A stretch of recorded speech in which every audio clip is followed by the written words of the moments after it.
aujourd'hui, on va regarder un peu ce constat, qu'est-ce qui s'est passé sur les dernières années, pourquoi ce grand changement. On va voir aussi comment prendre le pouls auprès des collaborateurs, comment on peut communiquer en interne les différents changements et mobiliser les collaborateurs, et finalement comment on peut mesurer le progrès et valoriser le chemin parcouru, pas valoriser pour valoriser, mais surtout pour une notion de ROI.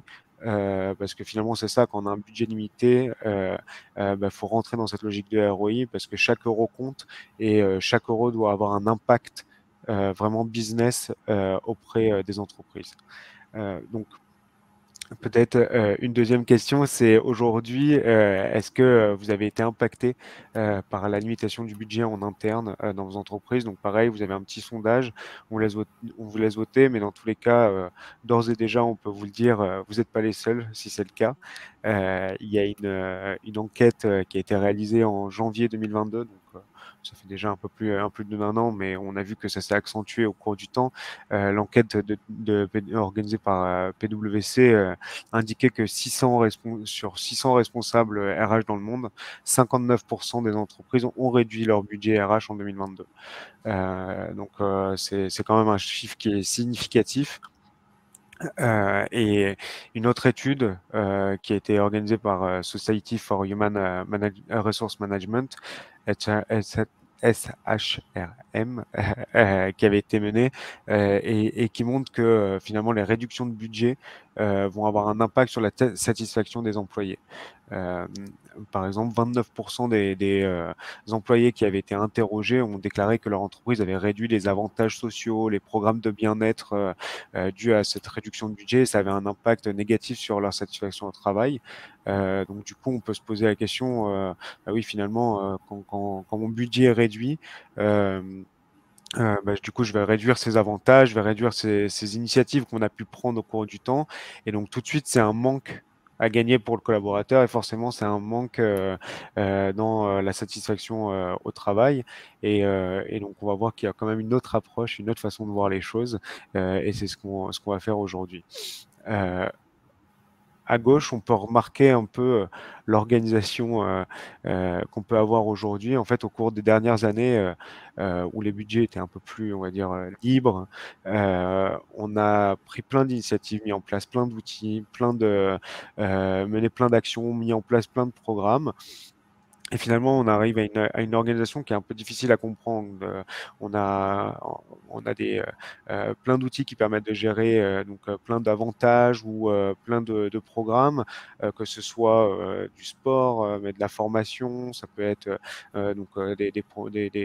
des jours de congé, qui sont gérés dans plein d'outils, mais finalement qui ont été empilés sans réelle stratégie derrière. Et ça a complexifié finalement la relation qu'on a avec les collaborateurs.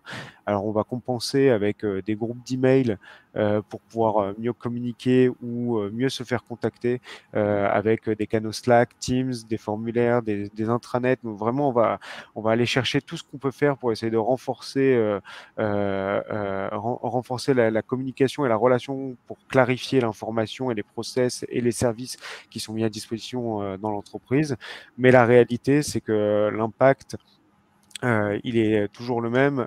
Côté employé, on passe en moyenne 2 heures à chercher la bonne information par jour. On a toujours cette logique de recherche de sens. Finalement, même si on paye plus, on voit que les employés sont pas prêts à revenir au bureau, sont pas prêts ou même qui démissionnent ou préfèrent aller travailler dans d'autres pays. Finalement, côté employé, tout ce qu'on a pu faire, ça n'a pas réellement marché. Et côté RH, sur cette fonction-là, on voit que la fonction est réellement en tension.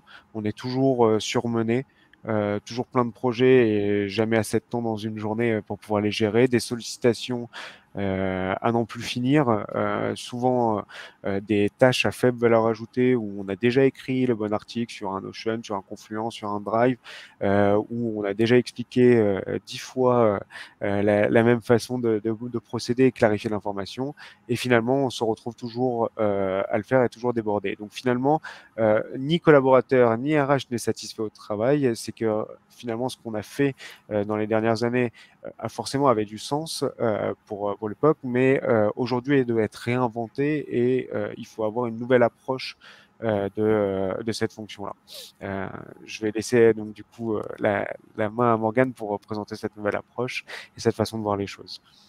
Oui, complètement. Bah, ça résonne en moi énormément ce que tu dis là. Effectivement, je vous disais, moi, je suis consultante en People Operation. Et le People Operation, c'est pas forcément un terme qui est très connu aujourd'hui. C'est une approche nouvelle des ressources humaines qui nous vient des États-Unis et plus précisément de Google et qui vient justement pallier les problématiques que tu cites, la Shalom, sur à la fois l'expérience qui doit être proposée aux employés, mais aussi l'expérience optimisée que ça doit apporter aux RH eux-mêmes qui sont sous l'eau, qui ont déjà un spectre d'activité qui est énorme.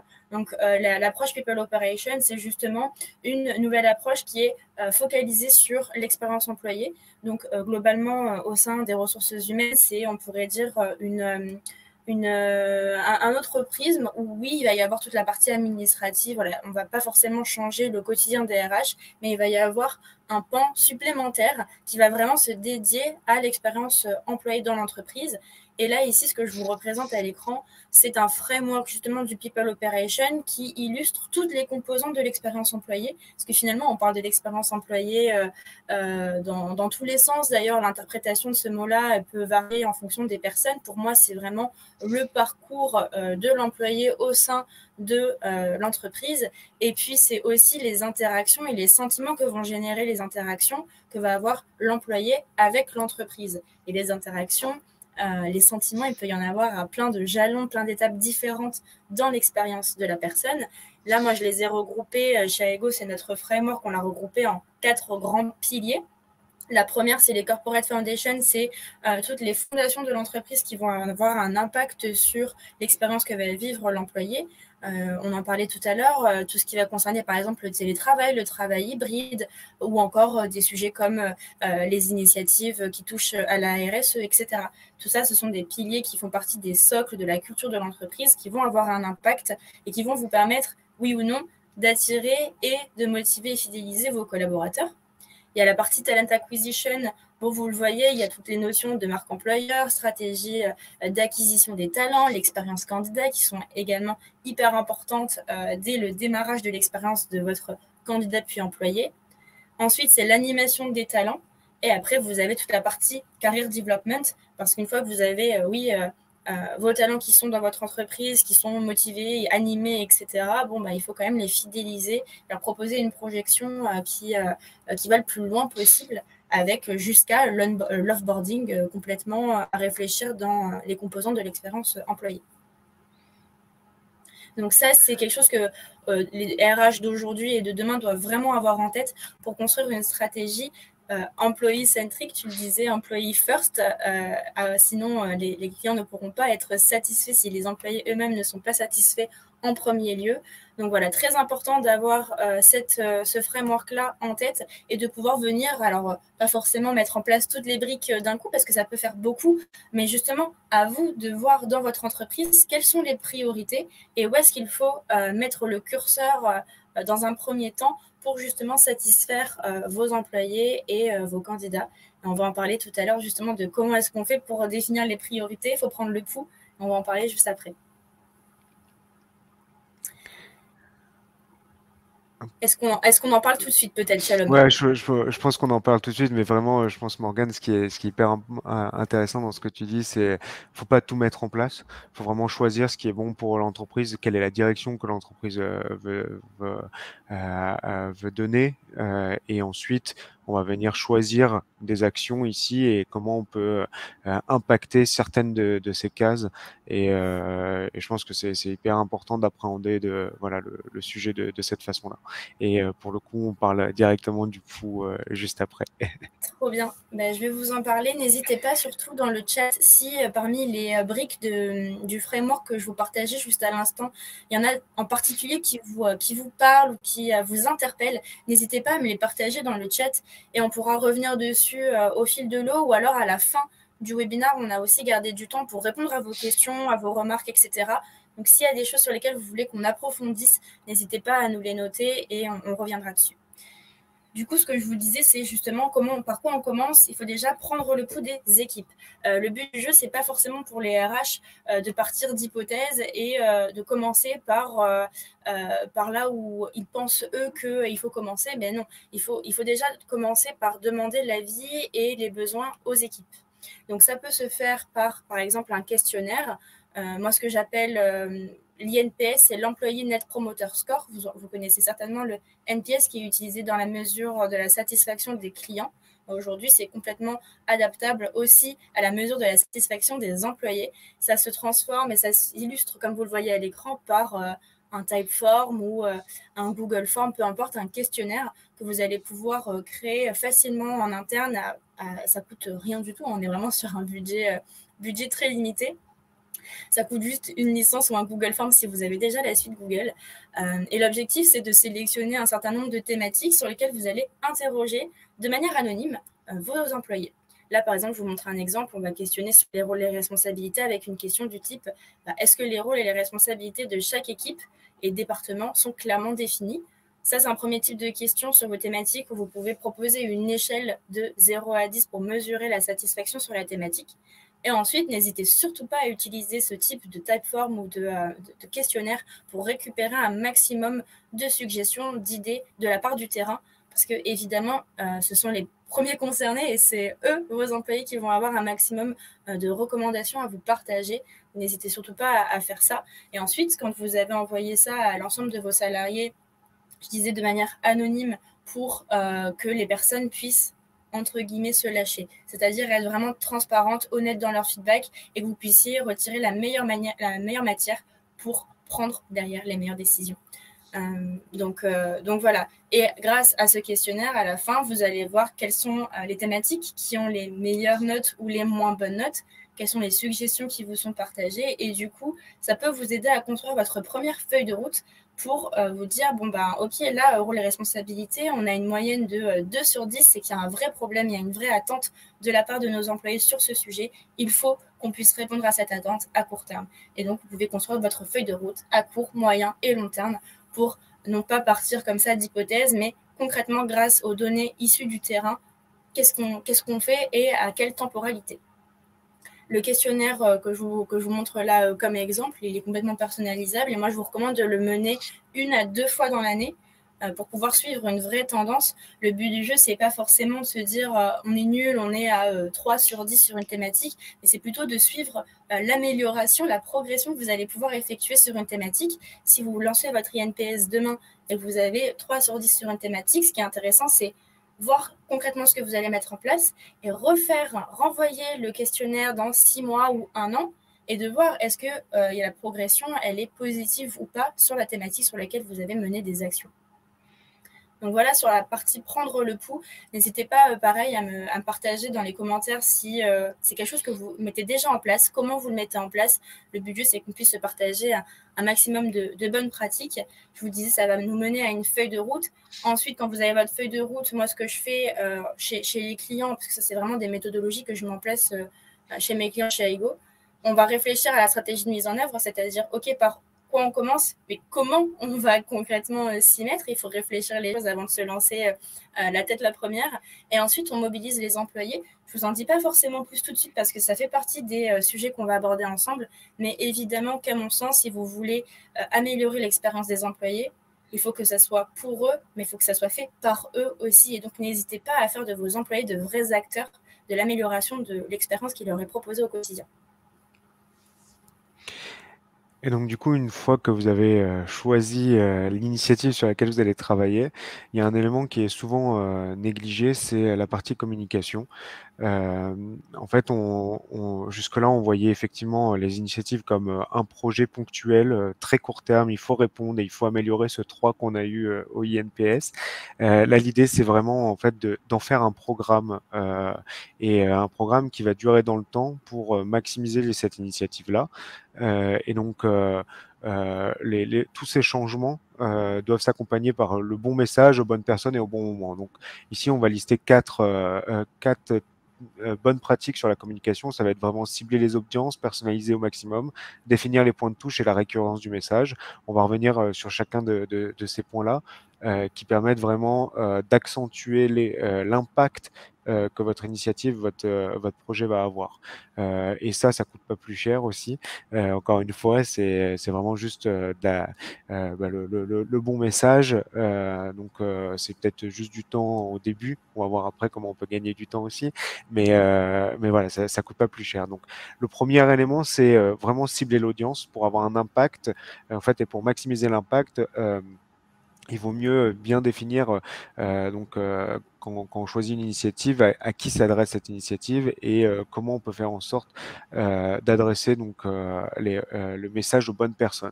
Peut-être que cette initiative a pour objectif d'avoir des meilleurs managers. Donc en fait, le message il est pour les managers. Peut-être que c'est pour réduire le temps d'onboarding dans l'entreprise. Donc c'est plutôt aux personnes qui sont en onboarding ou post-onboarding pour avoir du feedback.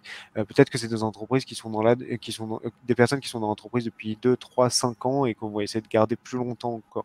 Peut-être c'est encore une fois les personnes qui ont répondu à un mauvais NPS. Donc il faut vraiment être capable de pouvoir croiser et comprendre la population à laquelle on s'adresse et c'est hyper important de le faire.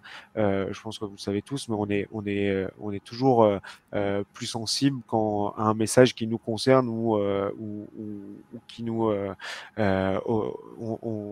où on a vraiment déjà eu la discussion sur le sujet et on nous renvoie un bon message, le bon message. Comme le retargeting, hein, on a tous eu cette expérience côté client où on reçoit la pub sur quelque chose dont on a parlé, bah, tout de suite ça nous interpelle parce que forcément ça fait écho à une discussion qu'on a déjà eue. Mais c'est exactement le même phénomène, mais en entreprise et sur les sujets qui nous intéressent. Et donc un exemple ici, ça peut être un exemple d'impact du ciblage, mais ça peut être la politique de télétravail. Ça peut être important d'en mettre une pour attirer des candidats, par exemple. Donc dans le framework, c'était la deuxième ligne, mais ça peut être aussi fidéliser les profils un peu plus seniors et leur permettre d'aménager leur vie privée et professionnelle, parce que effectivement ces profils un peu plus seniors ont peut-être un autre cadre de vie personnel plus adéquat avec du télétravail. Donc voilà, il faut toujours réfléchir encore une fois par rapport à l'objectif qu'on a dans le framework, où est-ce qu'on va impacter et donc bien définir l'audience. Deuxième chose, c'est personnaliser. Encore une fois, on est toujours beaucoup plus sensible à un message qui nous est adressé directement. Ça fait toujours plus plaisir qu'on nous appelle par notre prénom, forcément. Toujours personnaliser au maximum le message. Ça peut être le prénom, le poste, le manager, la langue. C'est hyper important de s'adapter vraiment avant tout aux audiences. Et ça, c'est d'autant plus important si jamais vous avez déjà mis en place ou vous cherchez à mettre en place des actions comme les célébrations, célébrations d'anniversaire de travail, d'anniversaire, de promotion, des remerciements, des programmes de pairs. Tout ça, c'est des moments où il y a beaucoup d'humains et donc il faut personnaliser et mettre accent sur la personnalisation pour pouvoir garder ce côté-là. Enfin, on a définir les points de touche. Alors, points de touche, qu'est-ce que j'appelle les points de touche? C'est vraiment par où on va communiquer. Donc aujourd'hui, on va tous avoir forcément le mail. Il y a du Slack, du Teams, des meetings d'entreprise, d'équipe. Donc il y a plein de moyens de communiquer l'information.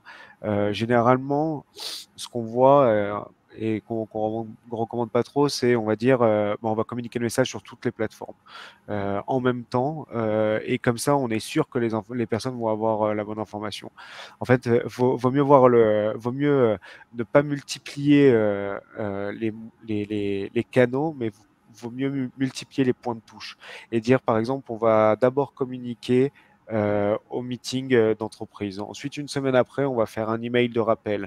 2 semaines après, on va faire un Slack ou un Teams directement. Ensuite, on va peut-être faire une relance à ceux qui n'ont pas ouvert le mail, à ceux qui n'ont pas confirmé l'information, la bonne réception de l'information.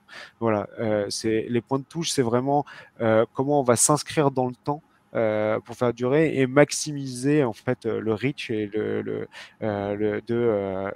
du message auprès des personnes. Et donc, vaut mieux encore une fois, maximiser le moyen préféré de son audience, le moyen de communication préféré de son audience, et ensuite multiplier les différents points de touche plutôt que multiplier les moyens de communication. Et enfin, dernier élément, c'est la récurrence du message.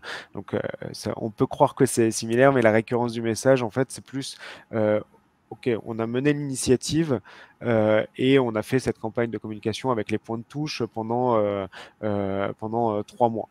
La récurrence du message, c'est OK, les prochains qui arrivent dans ce cas-là, comment eux vont être impactés et vont recevoir ce même message. Encore une fois, si on met en place une initiative de politique de formation, la politique de formation qui concerne toutes les personnes, tous les managers.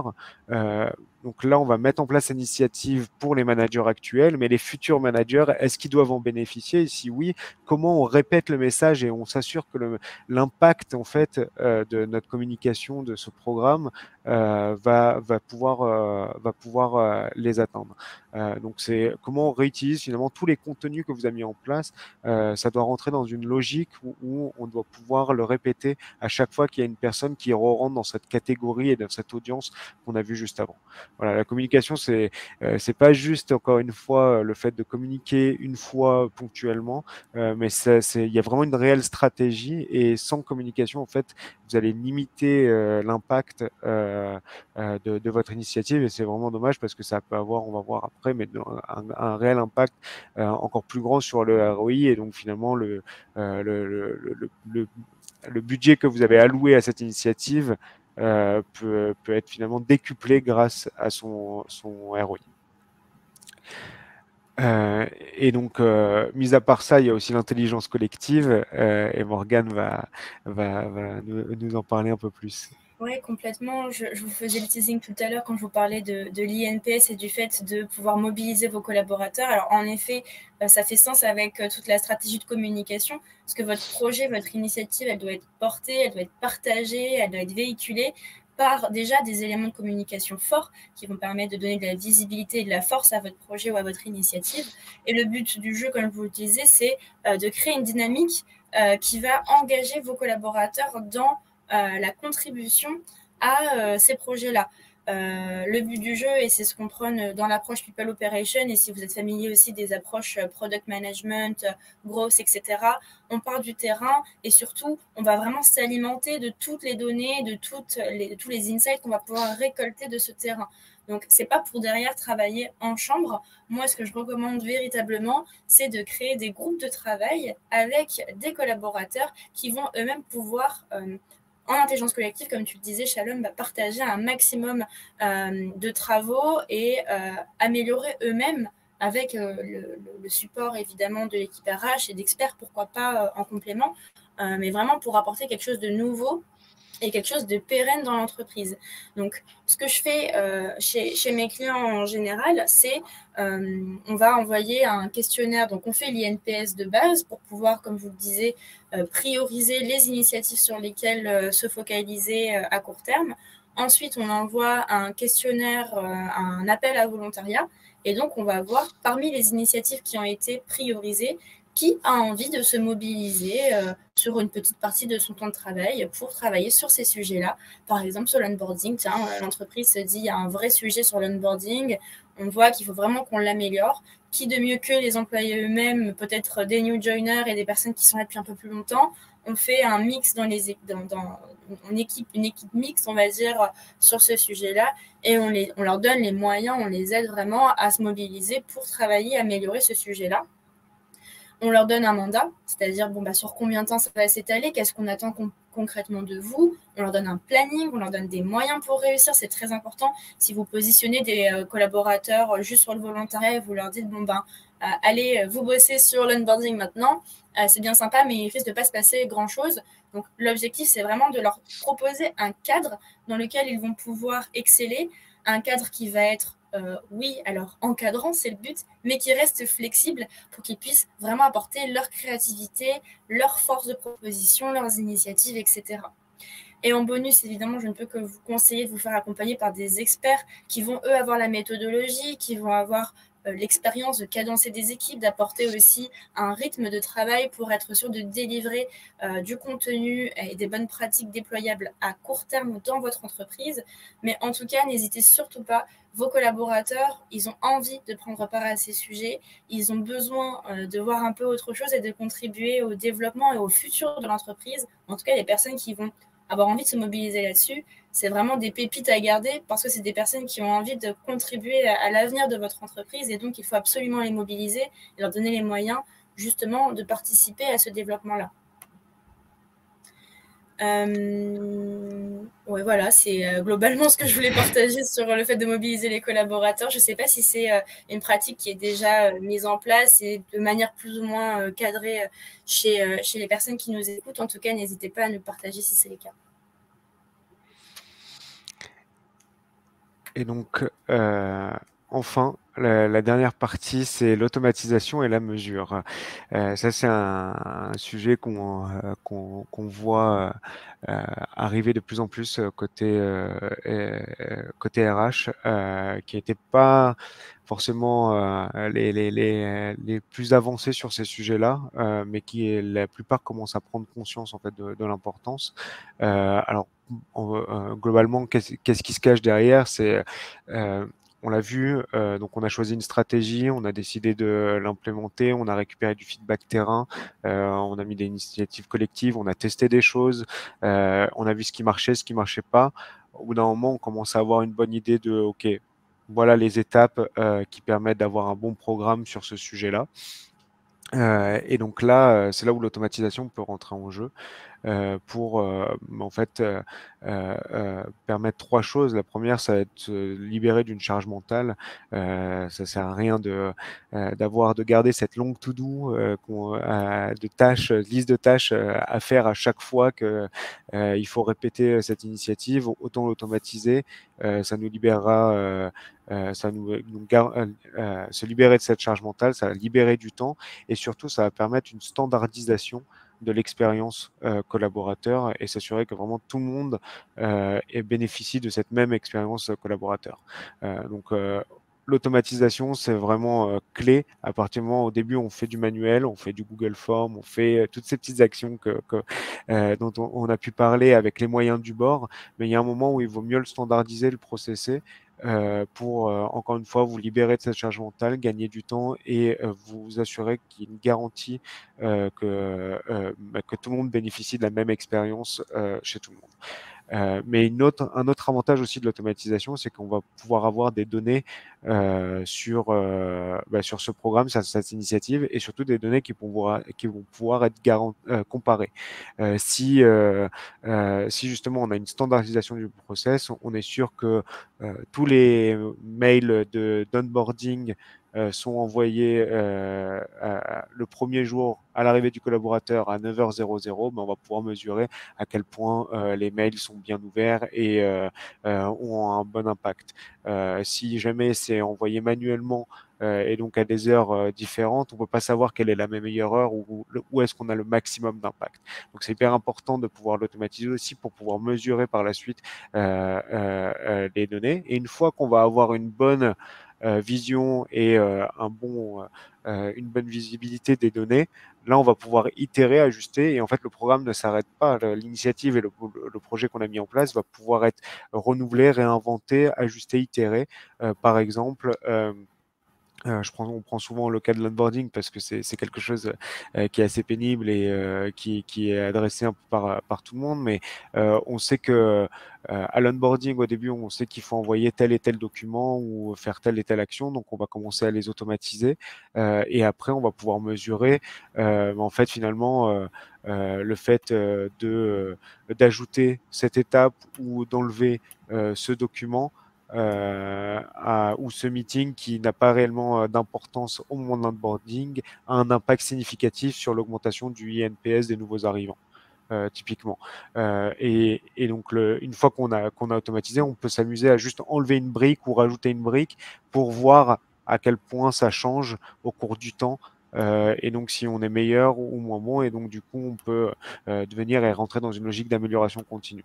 Un autre exemple que j'aimais bien, que je disais dans une des études, mais c'était Trello ou Blablacar ont mis en place les congés limités dans l'entreprise, et ils se sont rendus compte en fait qu'après quelques temps, bah, le fait d'avoir mis en place les congés limités, ça avait augmenté significativement la satisfaction des collaborateurs, et finalement le nombre de jours pris restait plus ou moins identique par les collaborateurs. Donc finalement, ici tout de suite, on a un effet positif sur sur le programme qui a été mis en place. On peut tout de suite voir les bienfaits si on le mesure. Euh, donc, automatisation et mesure sont un peu les dernières étapes de la chaîne qui vous permettent d'aller plus loin, et dans la justification finalement de ce qu'on appelle vraiment le ROI, parce que chaque dépense de l'entreprise doit être justifiée et doit avoir un impact business. Et encore une fois, il y a plein de moyens de rattacher cet impact business, surtout en RH. Morgan avait présenté ce framework. Chaque brique du framework peut avoir un impact et peut avoir du coup son ROI qui peut être justifié. Donc, si on rappelle un peu les best practices avant de passer peut-être à toutes vos questions, on en a vu qu'il y en avait déjà, mais donc, premier élément, le plus important, et ce qui finalement nous a fait un peu défaut, c'est prendre le temps de définir sa stratégie, prendre un peu de recul. On a eu des années les dernières années ont été très intenses, que ce soit parce qu'il y avait beaucoup d'argent, mais aussi parce qu'il y a une crise sanitaire, parce qu'il y a eu maintenant une crise économique. Donc il y a eu, la fonction des ressources humaines a été sursollicitée, a éteint tous les feux, a réagi. Aujourd'hui, c'est le moment de prendre à bras le corps le sujet et de prendre vraiment de définir sa stratégie. Ensuite, on implémente une première version. On implémente une première version en sondant les besoins du collaborateur sur le terrain, en faisant des ateliers avec les personnes les plus motivées, en faisant une première version pour voir qu'est-ce qui marche pas. Une fois qu'on a ça, on la standardise, on l'automatise et on commence à mesurer. Et enfin, on a du ROI. Et donc, ça, c'est vraiment finalement les bonnes pratiques que l'on voit auprès de tous nos clients ou nos prospects dans la bonne façon de mener le projet. Ils arrivent vraiment au début avec cette stratégie qu'ils veulent mettre en place, et ils savent plus ou moins sur pourquoi ils veulent mettre en place cette stratégie pour avoir un impact sur un sujet et un moyen du framework. Et donc, c'est ce qu'on vous recommande aujourd'hui de mettre en place. Euh, voilà, donc on a passé les premières minutes à parler avec Morgane, mais aujourd'hui, maintenant, c'est aussi l'idée, c'est que ce soit aussi un échange, et donc de répondre à vos questions si vous en avez sur ce sujet-là. Je crois qu'il y en a déjà eu quelques-unes. Oui. Donc, euh, tu veux les prendre? Oui, Je vais. je peux le Ouais. lancer et tu peux compléter si tu veux. On a une première question d'Alix. Pour aborder ces nouvelles tendances en entreprise, mieux vaut-il embaucher de nouveaux profils RH ou bien transformer les habitudes et missions des RH existantes? Alors là, j'ai deux questions en une et deux réponses en une aussi pour te répondre, Alix. Il n'y a pas de réponse et de vérité absolue.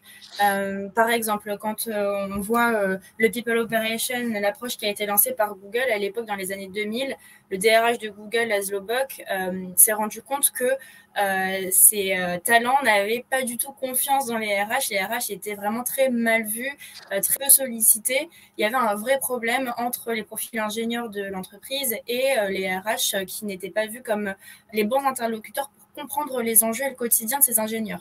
Donc du coup, Laszlo Bock, VP People, à l'époque, s'est dit, bon là, il y a un vrai problème, il faut que je transforme ma fonction RH.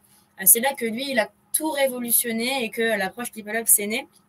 Et lui, ce qu'il a fait, c'est qu'il a complètement changé la composition de son équipe RH et il a recruté des personnes qui étaient issues du milieu du conseil, des experts en sociologie, des experts marketing.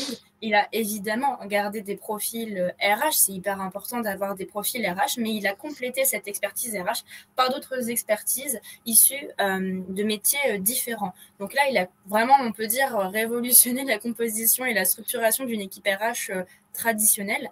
Aujourd'hui, moi, ce que je fais chez mes clients en France, la réalité des faits, c'est qu'on n'est pas encore prêt à tout changer, et c'est pas forcément l'objectif d'ailleurs de casser tout l'existant et de repartir de zéro.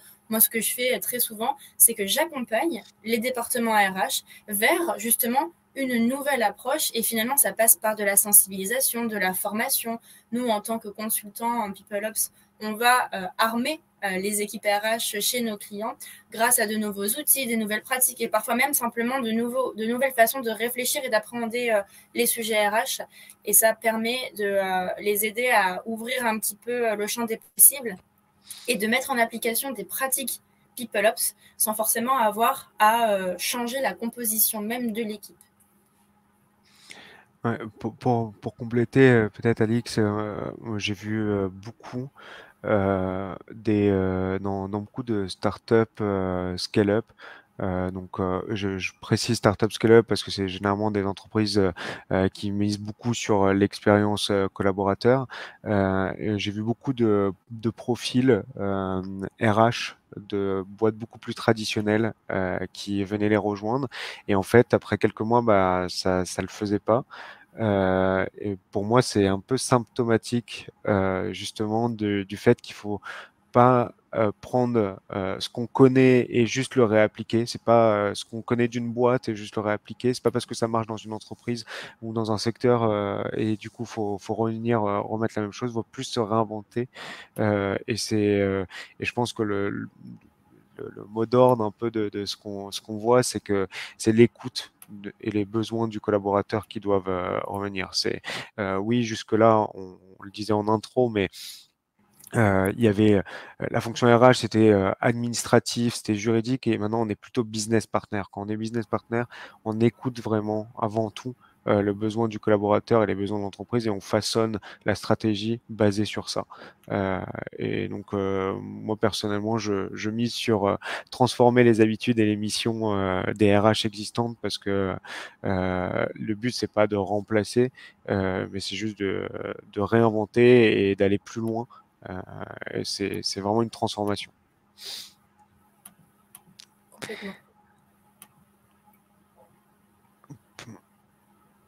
Alors, du coup, il y en a eu pas mal d'autres. Donc, Stéphanie, quel est le coût moyen d'un INPS? Alors, c'est peut-être plutôt Morgane finalement qui va l'apprendre parce que c'était plus son. Alors ça dépend. Ça dépend de comment tu veux le mettre en place, Stéphanie. Si tu veux vraiment tout internaliser dans ton entreprise, tu vas prendre une licence Typeform. Ça te coûte 25 € par mois. Là, je suis sur leur pricing. Ou si tu as une suite Teams ou Google, tu as des fonctionnalités de questionnaires qui sont directement intégrées aux suites. Donc voilà, ça ne te coûtera pas plus que les outils que tu utilises aujourd'hui. Et tu peux demander tu peux le faire toi-même, ou tu peux demander à une personne de ton équipe de le faire et de l'envoyer. Ça peut coûter zéro ou très peu du coup si tu as déjà quelques outils. Si par contre tu veux te faire accompagner et que tu veux pas forcément faire le questionnaire de ton côté, et que tu veux avoir une approche un petit peu plus aboutie avec notamment la création d'une feuille de route qui s'ensuit, une analyse plus poussée de l'INPS que ce que tu pourrais faire toi en interne, tu peux te faire accompagner par des experts. Nous, chez Aigo, c'est quelque chose qu'on propose. Et là, le coût va vraiment dépendre de l'audience. C'est-à-dire que le coût d'un INPS et l'analyse d'un INPS pour une entreprise de 50 personnes, 100 personnes, 1000 personnes, ça va complètement varier.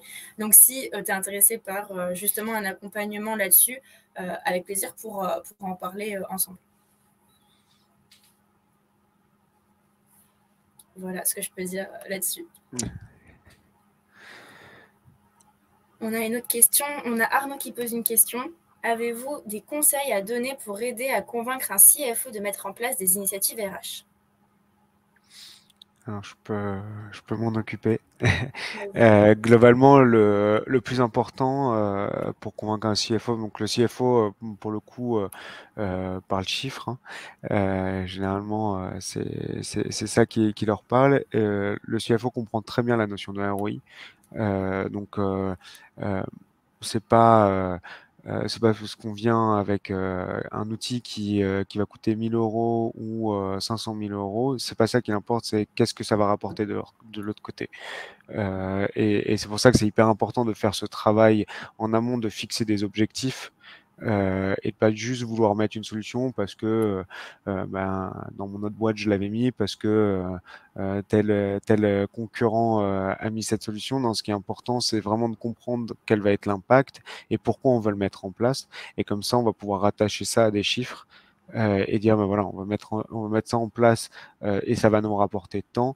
Voilà quel va être l'impact. On va diminuer on va avoir un impact sur la rétention de nos collaborateurs. On sait tous très bien que, je pense que ça c'est des chiffres qui vous parlent, mais qu'un collaborateur qui part a un coût significatif, et donc ce coût-là va pouvoir être comparé au coût de la solution. Et donc là, en fait, on a tout de suite un ROI si jamais le départ de collaborateurs est estimé à 100 000 € et qu'on vient avec une solution de 10 000 €, en fait, le calcul et le ratio est très bien fait. C'est pour ça que c'est plus important de parler ROI que prix euh, uniquement. Voilà, en espérant que ça aide. Après, je pense que les commerciaux des solutions peuvent vous aider aussi à monter des business cases. Je sais que généralement, les commerciaux sont pas les meilleurs amis euh, des RH, mais pour le coup, en tout cas, les bons commerciaux sont là pour vous aider aussi à accompagner cette discussion et vraiment à travailler avec vous pour aller monter un, vraiment un business case auprès du CFO. Et la question, même pour la retourner, parce qu'elle est hyper intéressante, et finalement, moi, ce que je vis au quotidien, c'est plutôt comment aider les RH à convaincre leurs COMEX ou à Exactement, ouais. convaincre les dirigeants de l'entreprise. Parce que forcément, quand on fait partie de la fonction RH, on est généralement convaincu par ces sujets-là. Donc, c'est pas là qu'il y a forcément un point de blocage, mais c'est plutôt, comme tu le disais aussi en introduction, Shalom, la RH devient de plus en plus business-oriented, mais pendant longtemps et encore aujourd'hui, il y a beaucoup de personnes qui pensent que les RH sont réduites à une fonction support qui n'a aucun impact sur le business, alors que c'est complètement faux. Mais aujourd'hui, il y a quand même des dirigeants qui ont besoin d'être convaincus et des RH qui doivent vraiment s'armer pour faire valoir ces initiatives et ces projets-là auprès de leurs dirigeants pour récupérer du budget, parce qu'on en parle aujourd'hui. On vous a proposé tout un tas de bonnes pratiques qui sont à budget limité, mais au bout d'un moment, c'est vrai qu'il y a certains projets qui peuvent, selon leur ampleur, demander, nécessiter du budget, un peu plus de budget, et à ce moment-là, il faut aller convaincre et aller pitcher le cas aux dirigeants. Et là, c'est vraiment quelque chose à préparer, c'est une vraie stratégie aussi pour justement rapporter ces chiffres, ce côté très factuel, très business au RH pour les aider à convaincre leurs dirigeants. Donc, j'aime beaucoup effectivement cette approche. C'est comment donner les moyens finalement au RH d'aller convaincre et je pense que c'est le plus important. C'est un travail aussi d'acheter une solution. C'est aller convaincre en interne, mais il y a des façons de le faire. On peut monter des POC justement pour avoir quelques chiffres et aller défendre derrière. Donc, il y a plein de moyens, mais voilà, la notion de ROI est importante. Il y a encore quelques questions. Oui, il y a encore une question d'Alix. En général, ce type de nouvelle approche est mis en place dans des entreprises qui voient de nouveaux dirigeants arriver. Difficile de changer les habitudes. Mais là, je peux peut-être proposer une réponse. Tu pourras certainement me compléter, Shalom. Alors oui, c'est le cas. Ça arrive. Alors, c'est pas toujours le cas, mais ça arrive que... alors, déjà, pour commencer par le commencement, en général, quand on veut travailler sur des thématiques d'expérience employée, c'est soit que l'entreprise, elle est proactive, et ça, c'est génial. Ça veut dire qu'avant même qu'il y ait des problèmes, elle a envie de proposer quelque chose de différenciant parce qu'elle est profondément convaincue qu'il y a quelque chose à faire sur le sujet. Bien souvent, en tout cas, moi, ce que je rencontre, c'est des entreprises qui sont dans la réaction, qui sont réactives, qui rencontrent des problèmes et qui se disent « Oups, là, je suis en train de faire les frais d'une expérience qui peut être peut-être améliorée, en tout cas qui est aujourd'hui pas au top. Je perds des talents, etc. Et donc, je dois me réinventer et je dois miser sur l'expérience employée. Et donc, je participe à ce genre de webinaire, par exemple. Mais en tout cas, ça arrive qu'il y ait des entreprises qui souhaitent s'investir sur les sujets d'expérience employée et mettre en place ce type de nouvelle approche lorsque de nouveaux dirigeants arrivent. parce que lorsque de nouveaux dirigeants arrivent, il y a plusieurs facteurs, il y a plusieurs choses qui vont se passer. Il y a déjà du coup une nouvelle culture, un nouveau mindset qui est insufflé par ces nouveaux dirigeants. Peut-être qu'eux, ils ont envie aussi de marquer le coup et de proposer quelque chose de nouveau. Donc, ils peuvent mettre en place aussi ce type de pratique. Et il y a aussi le cas où, moi, c'est ce que je vois dans certains cas chez mes prospects ou clients, le changement de direction chamboule pas mal l'entreprise en général. Et du coup, va créer ce mouvement, ce turnover aussi qui peut arriver et qui peut faire du mal à l'entreprise à court terme et même à plus long terme. Et du coup, c'est là que, pareil, en mode réactif, ok, changement de direction, beaucoup de chamboulements dans l'entreprise. Il faut absolument que là, on prenne soin de nos talents, on communique, on soit au plus proche d'eux, justement pour faire passer la pilule de ce changement-là, accompagner le changement au plus près d'eux. Et donc, effectivement, ce type d'approche peut être mis en place dans les deux cas, hein, lorsqu'il y a ou pas changement de direction.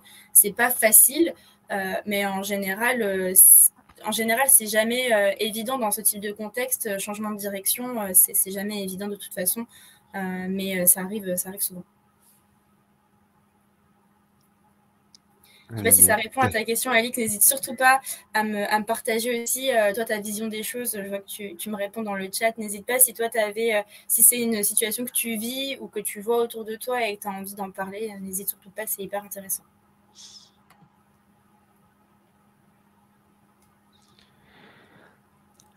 Et du coup, on a une dernière question de Camille. Donc, combien de temps avant de voir les premiers résultats et l'impact sur l'engagement des équipes?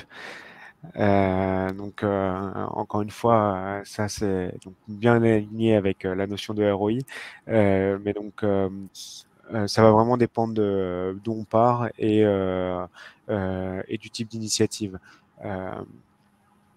Ça peut être variable, je dirais. Il faut compter quand même un minimum 2-3 mois avant de mesurer les premiers impacts d'une stratégie. Et après, il y a d'autres changements qui peuvent prendre plus de temps. Par exemple, si on veut venir senioriser ses talents et faire de la montée en compétences, ben là forcément, il y a un temps incompressible de formation qui va prendre plusieurs trimestres. Assez variable, mais encore une fois, toujours à mettre en parallèle le coût vs ce que ça nous rapporte et cette notion de temps est pris en compte généralement dedans. Dans la notion de ROI, on garde toujours la notion de temps aussi. Et du coup, toujours Camille, donc avez-vous d'autres indicateurs clés pour piloter l'amélioration de l'expérience employée autre que le INPS et identifier les autres besoins collaborateurs? Alors, pour le coup, il y en a beaucoup. Et il y en a beaucoup des indicateurs, en tout cas, pareil, Morgane, je pense que tu dois en avoir aussi pas mal en tête. L'idée, c'est vraiment de pouvoir, je dirais même d'être capable de croiser toutes les données qui sont à notre disposition. Donc ça peut être le temps depuis la dernière augmentation, la dernière promotion, ça peut être le temps depuis de passer dans un poste, le taux d'absentéisme, ça pourrait être le taux d'attrition. On parlait d'offboarding avec Morgan, il y en a aussi on a vu des personnes qui mesurent le taux de boomerang, c'est le taux de retour de personnes d'employés qui sont partis de l'entreprise mais qui reviennent après.